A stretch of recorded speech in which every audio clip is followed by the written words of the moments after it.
Maybe this last talk is a little bit different because it's not about an actual project, but it's rather about technology. But hopefully I think it complements the talks that we've heard so far, and if you're involved with tagging annotations, and maybe this is some sort of technology which you can maybe apply also in the future. So apparently my talk is about annotation. I made the experience that when you're in the library domain, annotation, or the term annotation, means a lot of different things to different people. Unfortunately, in the IT domain, it also means a lot of different things to different people. So I'm not going to get into this discussion.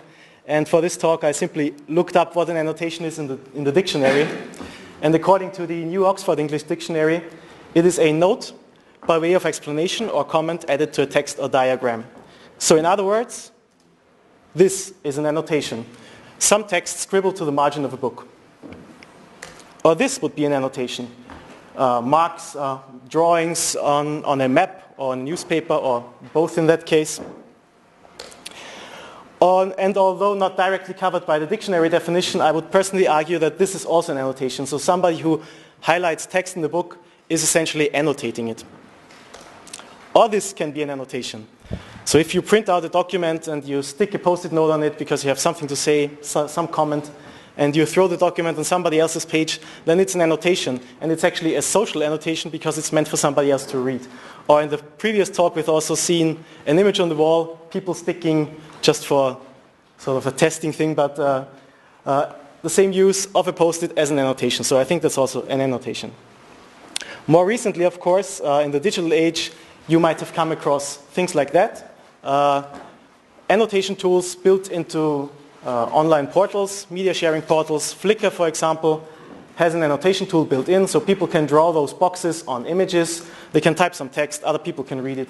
So it's social annotation on media sharing portals. Same thing on YouTube, same functionality. You can highlight areas, you can add some text. And by the way, I would argue that those standard comments down here, you could also say that this is some sort of annotation to the media. Another recent example, of course, nowadays we are used to accessing media on mobile devices, tabs, mobile phones, and many media viewers for those devices also have annotation functionality built in already. So I think that's important, and I think it's important for two reasons. One angle is that when people annotate media, it's about really organizing the knowledge that they find. So the information that they find, they annotate it, they tag it, it helps them to remember it better, it helps them to find it later on. So it is essentially, it's some sort of personal metadata that you add. So that's the one angle. The second angle, as I said, there's also a social angle to it. So annotation is often a means to share, to communicate, to share ideas. So what is YUMA? First of all, one of the frequently asked questions, YUMA is a recursive acronym. It's short for the YUMA, Universal Media Annotator. It is open source prototype software which we have developed as part of the Europeana Connect project. And it provides social semantic annotation for different media in the browser. And at the moment it supports images, maps, audio, and video. I've talked about social annotation already. Maybe a word on what semantic annotation is, or what we mean by semantic annotation in the context of YUMA. In the context of YUMA, what we mean by that is that users can not just annotate by adding free text, but they can also add tags which are actually links to terms in a controlled vocabulary. So it's tagging with a controlled vocabulary or tagging with links to resources on the semantic web. And instead of explaining, I will simply show you an example of one of our tools in a screencast. That is one example. It's the annotation tool which is specifically for maps. The user interface is sort of similar across the different media. So for maps, it's you always have the option to view the image. So for maps, you have a sort of a Google Maps-like viewer. You can zoom, you can drag. And if you want to annotate, you have drawing functionality. So in all the tools, you can select regions on the media. On the map, you can draw polygons, for example. And as you can see here, you can add title and some free text. And now what you will see up there in a moment is the semantic part. The tool will provide you with suggestions for potentially suitable tags. Since this is a map, it can, for example, provide suggestions for places that are in the area that you annotate. And if you look closely, you can also see that for the demo, we are using open sources on the web, like geonames, as the sources for the tags. Then you can start to add some text. As you are writing, the text will run through named entity recognition.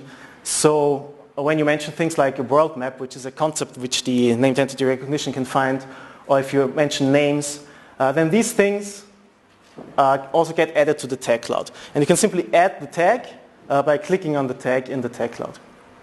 You can also add those tags manually, by the way, but the tool simply supports you by providing suggestions which may make sense.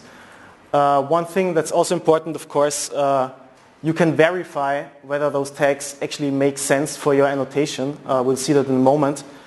When you hover over the tag, these tags here, for example, we have pulled from DBpedia. So DBpedia is nice because we have all those Wikipedia abstracts. So you can actually just take a view at the abstract and say, okay, that's actually the person that I mean. And you click on it and the tag gets added. Okay, so that's the prototype. Back to the slides.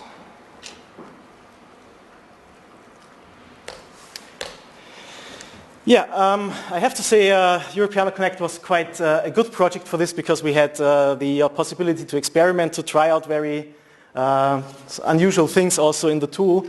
The question, of course, you have to ask yourself, is this now easy to use or is it very experimental?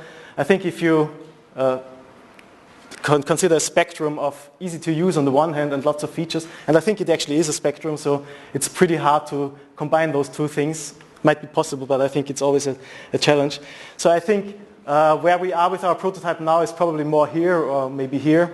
So what we have done in the last weeks of Europeana is try to think how can we move down the spectrum, make it easier to use. On the one hand for the users, so that the user interface gets lighter, gets more familiar, because we've seen examples from Flickr, also from Facebook there's image tagging, so how to make it more familiar to users, but also how to make it sort of more reusable by developers. So if you're involved with a project where you have your own media annotation, your own media portal and you want to add annotation functionality, how can we make it easier to sort of add YUMA to your site?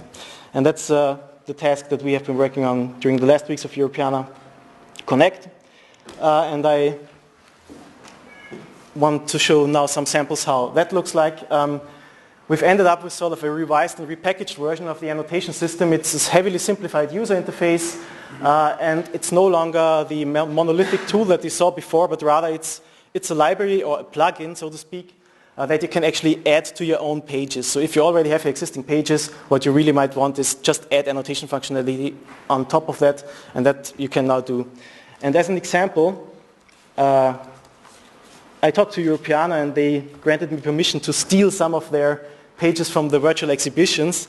If you followed what Europeana did, these virtual exhibitions have now been coming out since I think a year or so. And they highlight for a specific theme particular items. And if you visit those virtual exhibitions, this is how they look like. Just for the showcase here today, I added annotation functionality. So there's really no change about the image itself. The only thing that I have added is a small button here.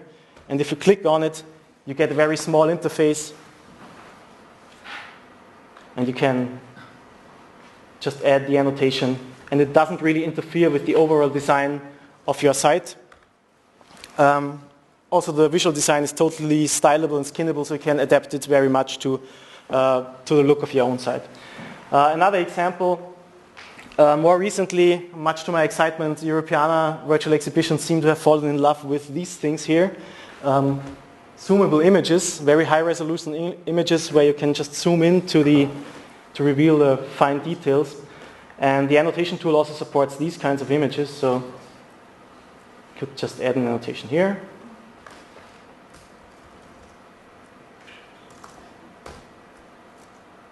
Now. For the sake of correctness. Yeah, and so just a very uniform look, and also if you're a developer, it also works very uniformly. So it's very easy. You basically add a few lines of JavaScript in your existing page and it adds the annotation functionality to the site. The most recent virtual exhibition by Europeana also included audio content, so that looks quite similar. The page, if you go to the original page, looks very much like that. The only thing that I've done is that we have now replaced the default audio player with our own annotation-enabled audio player. Pretty much has standard features, so you can play back audio, you can fast forward and so on. The only difference is this button here. If you click that, it will again display the same form. You can mark a region if you want to and add an annotation.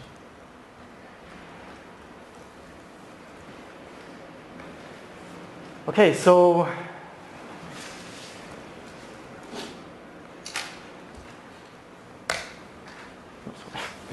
you might have realized that the semantic tagging is missing still in the user interface. That's partly because we haven't really finished porting from the old prototype yet. But it will stay in the default setting like that because we think that all these components should be optional.